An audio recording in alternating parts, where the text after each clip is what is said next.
Andhra Pradesh CM Nara Chandrababu Naidu అధ్యక్షతన సచివాలయంలో కాసేపట్లో కేబినెట్ భేటీ కానుంది. ఈ సమావేశంలో పలు కీలక అంశాలపై చర్చించనున్నారు. ఎస్ఐపిబి సమావేశంలో ఆమోదించిన పారిశ్రామిక ప్రతిపాదనలకు కేబినెట్ గ్రీన్ సిగ్నల్ ఇచ్చే అవకాశం ఉంది.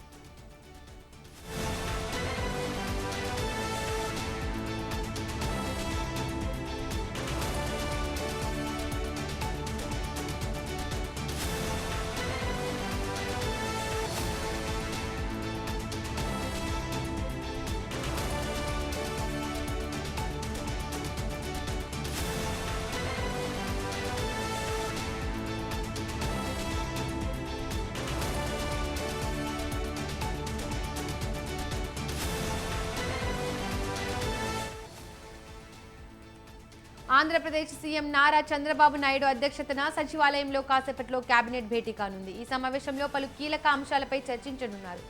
ఎస్ఐపిబి సమావేశంలో ఆమోదించిన పారిశ్రామిక ప్రతిపాదనలకు కేబినెట్ గ్రీన్ సిగ్నల్ ఇచ్చే అవకాశం ఉంది.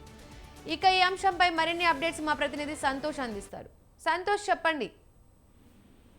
దీపిక, సీఎం చంద్రబాబు నాయుడు అధ్యక్షతన సచివాలయంలో మరికొద్ది సేపట్లోనే ఇక ఏపీ కేబినెట్ సమావేశం అనేది కూడా జరగనున్నట్టు తెలుస్తా ఉంది. ఇప్పటికే ఇటు సీఎం చంద్రబాబు నాయుడు ఏదైతే ఈ యొక్క కేబినెట్ సమావేశానికి రావడంతో పాటు అదేవిధంగా పలువురు మంత్రులు సైతం కూడా ఇక వస్తూ ఉన్నారు. ఇక ప్రధానంగా ఈ యొక్క సమావేశంలో చూసుకున్నట్లయితే కనుక పలు కీలకమైనటువంటి అంశాలపై కూడా చర్చించి వాటిపై ఆమోదించే అవకాశాలు కూడా కనబడతా ఉన్నాయి. కూటమి ప్రభుత్వం అధికారంలోకి వచ్చిన తర్వాత కూడా నెలలో దాదాపు 2 సార్లు అయితే కనుక ఈ యొక్క ఏపీ కేబినెట్ సమావేశాన్ని అనేది కూడా చంద్రబాబు నాయుడు ఏర్పాటు చేయడం కూడా జరుగుతూ ఉంది. ఏదైతే ఇటు ప్రభుత్వం ప్రవేశపెడుతున్నటువంటి జీవోలు కావచ్చు, అదేవిధంగా పథకాల అమలు కావచ్చు, వీటన్నిటిపై కూడా ఈ యొక్క కేబినెట్ లో చర్చించి వాటికి అయితే కనుక ఆమోదిస్తున్నటువంటి పరిస్థితులు నెలకొన్నాయి. ఇక తాజాగా చూసుకున్నట్లయితే కనుక ఈ రోజు జరిగేటువంటి కేబినెట్ సమావేశంలో ఏదైతే ఎస్ఐపిబిలో అంటే స్టేట్ ఇన్వెస్ట్మెంట్ సంబంధించినటువంటి బోర్డు ఏదైతే ఉందో దానికి సంబంధించినటువంటి సమావేశంలో ఆమోదించినటువంటి పారిశ్రామిక ప్రతిపాదనలు అయితే కనుక ఈ రోజు కేబినెట్ లో చర్చించి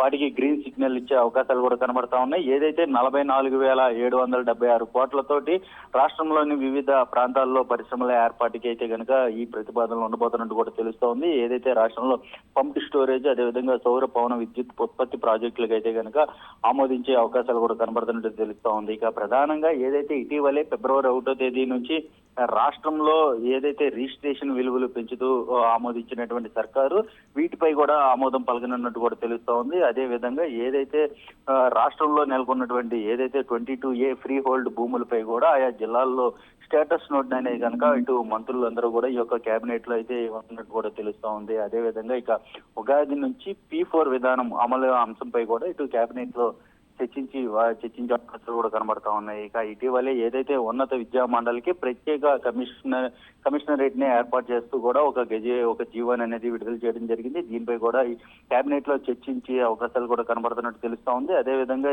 ఏదైతే ఇటు సాంకేతిక విద్య, ఐసెట్, లాసెట్ లాంటి పరీక్షల నిర్వహణ కూడా ఈ యొక్క ప్రత్యేక కమిషనరేట్ కి ఇచ్చే అవకాశాలు ప్రతిపాదించే అవకాశాలు కూడా కనబడుతున్నట్టు తెలుస్తా ఉంది. ఇక అదే విధంగా ఇటు బడ్జెట్ సమావేశాలు ఇప్పటికే కేంద్రం పార్లమెంటు సమావేశాలు అనేది కూడా నిర్వహిస్తున్నటువంటి నేపథ్యంలో రాష్ట్రాలకు సంబంధించినటువంటి అంశాలు ప్రతిపాదించారు. దానికి సంబంధించినటువంటి అంశాలతో పాటు ఇక ఈ యొక్క రాష్ట్రంలో అసెంబ్లీ ఏదైతే బడ్జెట్ సమావేశాలు కూడా నిర్వహణపై కూడా ఇక కేబినెట్ లో చర్చించే అవకాశాలు కనబడతా ఉన్నాయి. ఏదైతే ఇటు బడ్జెట్ సమావేశాలు ఎన్ని వారాలు అనేది కూడా ఉంచాలి అన్న దానిపై కూడా ఈ యొక్క కేబినెట్ లో చర్చించే అవకాశాలు కనబడతా ఉన్నాయి. అదే విధంగా ఇంకా సంబంధించినటువంటి అంశాలపై కూడా చర్చించే అవకాశాలు ఉన్నాయి. Deepika, thank you Santosh.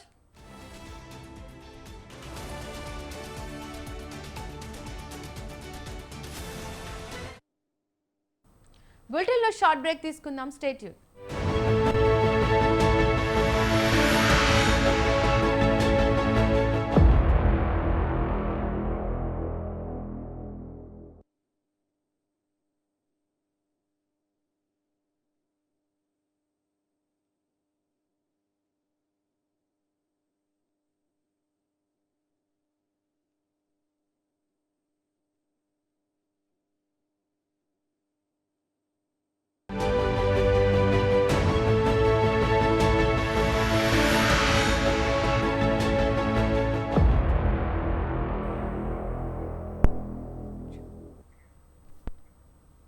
జగన్మోహన్ రెడ్డి మాట్లాడుతున్నారు. లైవ్ చూద్దాం.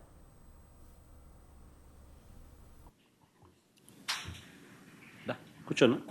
కూర్చో ఇద్దరు కూర్చో లేయాల్సి చెప్తున్నాయి.